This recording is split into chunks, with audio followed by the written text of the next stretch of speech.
89 mingga 2 qavatli chiroylikini xonadonimizga chiqdi. Yangi pishgan qishdan qurilgan. Kirishimiz bilan tapchan uchun joy bor. Yonida zeleniy zona, suvlar qo'yib ketilgan, panorama romli 100% pishgan qishdan qurilgan xonadonimizni ichkari kirib ko'rib chiqamiz. Xonadonga kirishimiz bilan bizani shunaqangi chiroylikini hol qismi kutib oladi. Stroyli shkoflar yasatib qo'yilgan, tayyor holatda kelib yashab bersangiz bo'ldi aka. Bu yerda mana bemalol o'tirib oyoq kiyim kiyish uchun joylar qo'yilgan.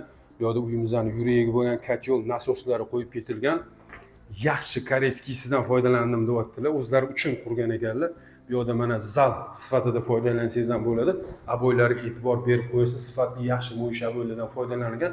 Bu yerda televizor qo'yish uchun joy, panorama rom va konteyner uchun joylar qo'yib ketilgan. Yon tomondan ko'rib chiqadigan bo'lsak, zina qismini ko'rishimiz mumkin. Ikkinchi qavatga ko'tarilish va zinani tagida kir moshina uchun joy. To'g'ridan ko'radigan bo'lsa, ayollar sevimli bo'lgan oshxona qismi, tashqari qaragan oynalari o'zini chiroylikini mebellari bilan birgalikda. Bu yerda ariston uchun joy, nobodoga rakvinaning taglarida ham chiroylikini mebellardan foydalanilgan. E'tibor berib qo'yasizlar. Gaz plitalarimizga ham e'tibor beringlar.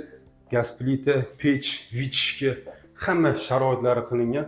O'zlari uchun qilgan ekanlar deyman. Yon tomonidan mana yana bitta spalnya qismimiz, ota-onalar yotoqxonasi yoki bolalar uchun yotoqxona qilish imkoniyati bor. Orqa hovliga qaragan eshigi foydalansa bo'ladi orqa hovlidan ham va uning yonginasida sanuzel. Birinchi qavatimiz uchun dush sanuzelimiz bor. Ikkinchi qavatda vanna qilingan. Ikkinchi qavatga chiqib ko'rib chiqamiz.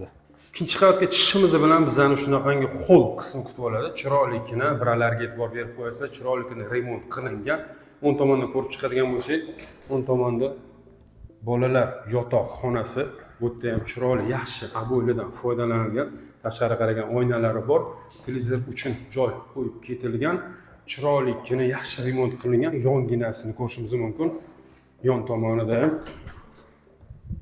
sanuzel ikkinchi qavat uchun vanna qo'yib ketilgan. Bu yerda ham sharoitlari bor. Uni ro'parasidan yotoqxona, bolalar yotoqxonasi panorama romli qo'yilgan, yaxshi razmerda va uni yon tomonida ham yana bitta yotoqxonamiz bor. Chiroylikini kompaktni xonadon. Lustralarga e'tibor berib qo'yasizlar, havo aylanish uchun joylar qo'yib ketilgan, yaxshi aboylardan qo'yilgan. Joylashgan joyi keladigan bo'lsa, Toshkent shahar Bektemir tumani.